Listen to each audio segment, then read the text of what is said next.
Hey guys and girls, my name is Alan, and in today's video I have some Star Wars Battlefront beta footage for you to enjoy. Now, regular viewers of the channel will know that I'm a big fan of co-op game mode, so obviously the first thing I played in this beta was of course the co-op mission. Now, as you can see on the screen, the mission is called Surivial Tatooine, and you can play this by yourself or with a friend. And I did play it with a friend to start off with, but this isn't that gameplay. That gameplay was not very good. It was, like I said, it was literally my first game on the beta, and I didn't know what the hell I was doing. And I wasn't getting trashed because it's quite easy. There's only one difficulty, and it's on normal. But I was making silly mistakes. Wasn't using my perks. Wasn't really shooting straight. Completely messing up the jetpack jump. Yeah, it was just not very good at all. Obviously, I wanted to get some good gameplay, so I did return to the game mode. And this is a match where I played not too. I think I did pretty well in this match. It wasn't my first attempt at playing solo. I think it's my second or something like that. I spent a few hours playing multiplayer, and so I'm a bit more comfortable with the game now. I know how things work. I know what I'm supposed to be doing.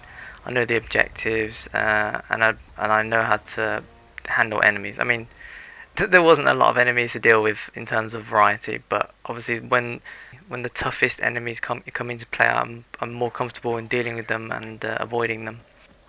Alright then, so I'll just start with the basics. So the objective of the game mode that I'm playing at the moment is survival, and it only goes up to I think 6 waves in total, but in the final game I believe it goes up to 15, and there are more enemies that you face as opposed to the ones that you see in this video. In terms of comparing it to other game modes from other games, I guess survival mode in Modern Warfare 3, but this isn't endless. This has a capped number of waves, whereas in Modern Warfare 3 it was endless. You have a number of lives to start off with, but you can collect other lives after a certain number of waves.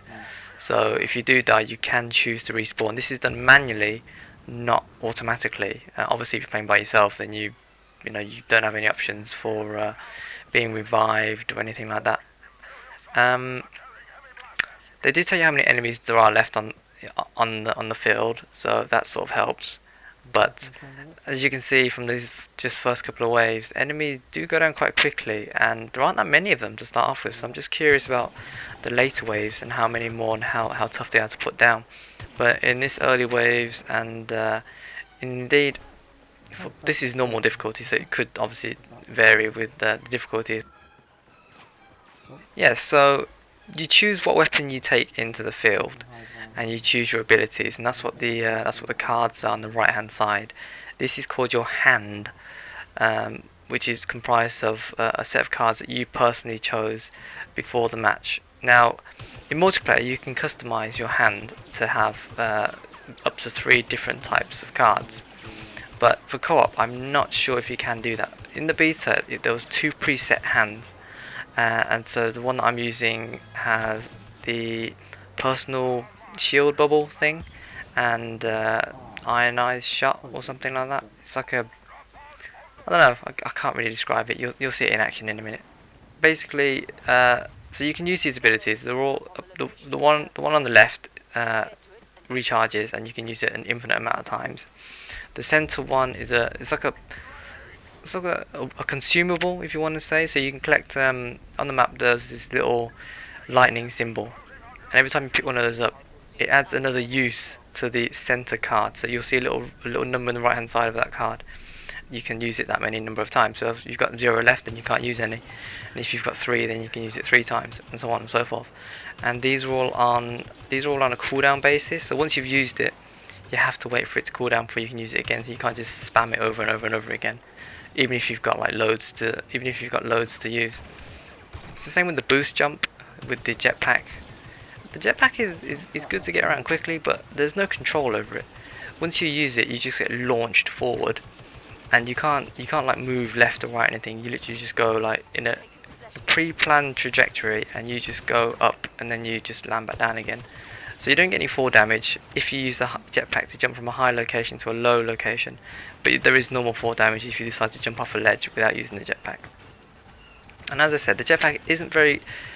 It can get you to places really quickly, but there's no control over it, so it's a little bit I know it's a bit hit and miss in my opinion. Sometimes it was great, but then other times it was kind of a bit annoying to use, and it was just easier just to get around manually on foot. And on this map in particular, you can actually fall off the edge of the map because it's based on like a canyon thing. Basically, if you accidentally boost jump too close to the edge or something, you can actually go flying off the map and die, and waste a life basically because you have to respawn after that point. The weapons in this game are a little bit weird. Like I said, I'm not the biggest Star Wars fan, so I don't know if this is all based on the Star Wars universe and that's why they are how they are. But all the weapons, including turrets and all the rest of it, they're all based on a cooldown timer. And this basically means you have a finite number of shots before your weapon will overheat. And the way to avoid that is if you stop firing before it reaches effectively the overheat cap. And if you reach the overheat cap, then obviously you need to wait a few seconds for the weapon to cool down, which I really don't like it because you can't fire that many shots to begin with. This isn't like hundreds of shots before you need to wait for the cooldown. This is like maybe 10 shots maximum or something like that if you hold down the trigger full auto. So it's a little bit weird and pretty big issue for me because I like to just run around the map and if possible flank.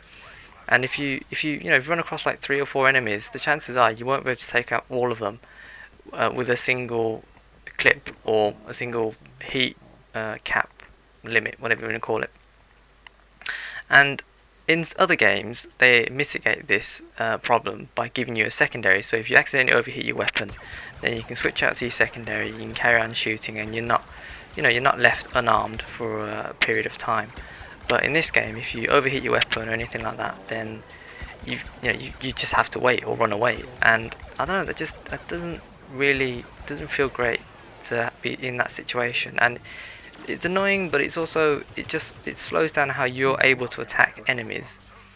That's just one thing that doesn't sit well with me in this game.